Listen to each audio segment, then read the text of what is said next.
Ang istorya ni Dhruva Maharaj. Si Dhruva Maharaj ay anak ng isang emperor o hari. Ang haring ito ay may 2 asawa at meron ding mga anak sa kanila. Ang unang asawa ay si Sunichi, ang ina ni Dhruva Maharaj. At ang pangalawa naman ay si Surichi. Si Surichi ang paborito nitong asawa, pati na ang anak nito ay paborito rin ng hari. Isang araw ay nakita ni Dhruva Maharaj ang kanyang kapatid na naglalaro sa kandungan ng ama, na nakaupo sila sa trono. Gusto rin sana niya na umakyat sa trono at kumanlong sa ama. Pero pinagbawalan siya ni Suruchi. Sabing ganon ni Suruchi na may malakas na boses. Hindi ka po pwedeng makaupo dyan sa kanlungan ng iyong ama. Kahit na ikaw ay anak niya, ay hindi ka po pwedeng maupo dyan sa trono kailanman dahil hindi ka galing sa akin. Ang mabuti pa, kung gusto mong makaupo dyan sa trono at sa kanlungan ng iyong ama, ay magdasal ka sa Panginoon upang sa susunod mong buhay ay ipanganak ka mula sa akin. Sabing ganon. Itong si Dhruva Maharaj ay galing sa lahi ng mandirigma. Kanya siya ay matapang at matatag. Galit na galit siya sa tinura ng kanyang pangalawang ina. Galit na galit siya talaga. Umiiyak siya at nagsumbong sa kanyang ina. Sabi niya ganon. Inay, sabi niya ganon, ayaw akong paupuin sa trono ng ama. Hindi daw ako po pwedeng sumampa sa kanlungan ng aking ama dahil hindi daw ako galing sa kanya. Kailangan ko raw magdasal sa Panginoon at kailangan kong ipanganak mula sa kanya upang ako ay makarating at makapunta sa kanlungan ng aking ama at makaupo sa trono.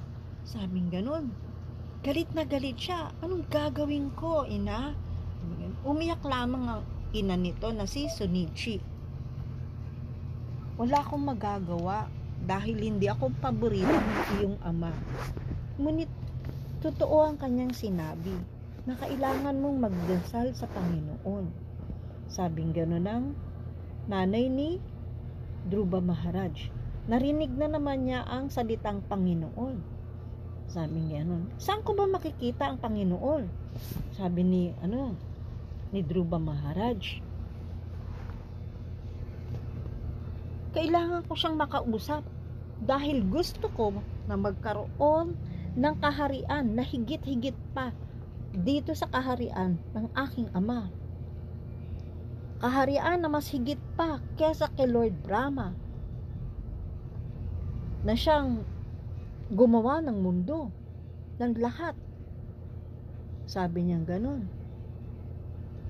Sumagot naman ang nanay niya na si Suniti. Ang alam ko, ang mga banal na tao ay nagpupunta sa gubat upang doon ay mag-meditate kay Lord. Doon sila nananalangin. Ang ginawa naman ni Dhruva ay lumaya siya at nagpunta nga sa gubat upang doon ay mag-meditate. Lahat na lamang ay tinatanong niya, maging ang puno, ang mga hayop. Tinatanong niya, saan ko makikita ang Panginoon? Sabi niya ganun, lagi tinatanong niya. Talagang gusto niyang makita ang Panginoon. Nakasalubong niya si Narada Muni na naglalakad din sa gubat. Ang sabi niya ganun, Alam mo ba kung saan ko makikita ang Panginoon? Sabing ganun niya kay Narada Muni. Tapos ang sagot ni Narada Muni, ano ba ang gusto mo at bakit gusto mo makita ang Panginoon? Gusto ko kasing manalangin sa Kanya at hilingin na sana ay magkaroon ako ng kaharian na higit pa sa mas malaki pa kaysa kaharian ng aking ama. Mas malaki pa kaysa sa kaharian ni Lord Brahma na siyang dumikha ng lahat ng universe. Sabing ganun. Ang sagot naman ni Narada Muni, umuwi ka na lamang bata dahil hindi mo kakayanin ang mabuhay sa gubat. Huwag mong iniintinding masyado ang mga pang-iinsulto sa iyo. Huwag mo itong masyadong damdamin. Ang sagot naman ni Dhruva Maharaj, kung hindi mo ako matutulungan, ay huwag mo na lamang akong payuhan na umuwi. Dahil hindi ako talaga uuwi. Sabi niya ganun. Nakita ni Narada Muni na may posibilidad na itong batang ito ay maging isang great devotee. Dahil nakakakita naman si Narada Muni ng nakaraan at future ng isang nilalang. Kanya sinabi niya na ay talagang ito ay desidido na makita si Lord. Kanya pinayuhan niya ito na sige, mag-meditate ka sa iyong Lord within the heart, ang Panginoon na nakaupo sa ating puso. At ito ang iyong mantra na sasabihin, Om Namo Bhagavate Vasudevaya. Sabi niya ganun. Yun ang bilin ni Narada Muni. At ang ginawa naman ni Dhruva Maharaj ay nag-meditate nga siya. Sa unang buwan ng kanyang pagme-meditate, ang kinakain lamang niya ay prutas kada 3 araw. Sa pangalawang buwan ng kanyang pagme-meditate ay tuyong damo at dahon lamang kada 6 na araw. Sumunod naman na sa ikatlong buwan ay tubig lamang ang kanyang kinakain kada 6 na araw. At lagi siyang nakameditate, nakapokus, iniisip si Lord.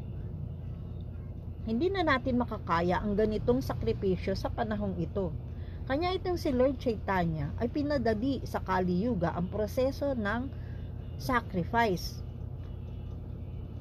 Ang sacrifice ngayon sa panahong ito ay ang Sankirtan o pakikinig at pagsambit ng mga pangalan ng Diyos.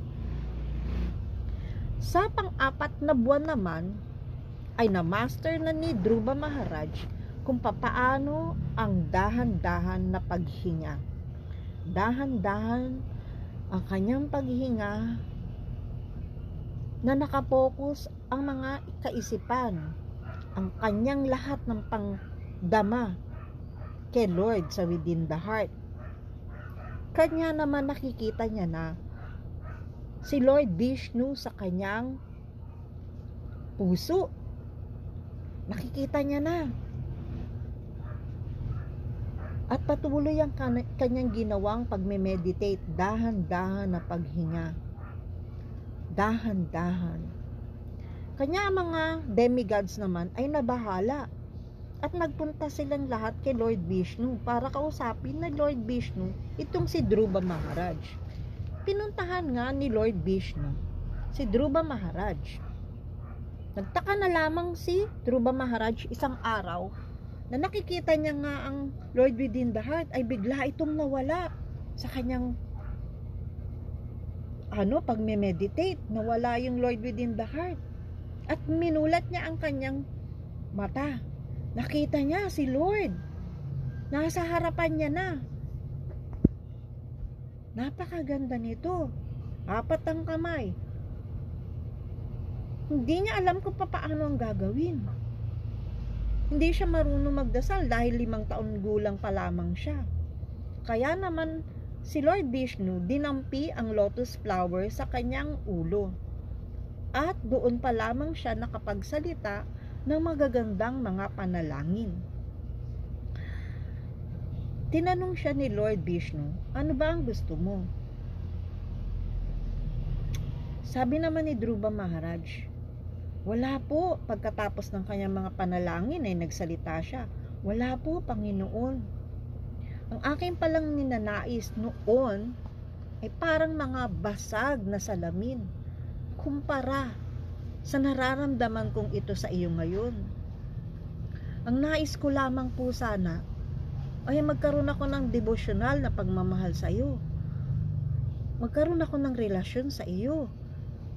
Ma-please kita at manatili ako na sana ay may devotional service. Yun ang sabi niya. Naiba na yung desire niya nung nakita niya si Lord Vishnu.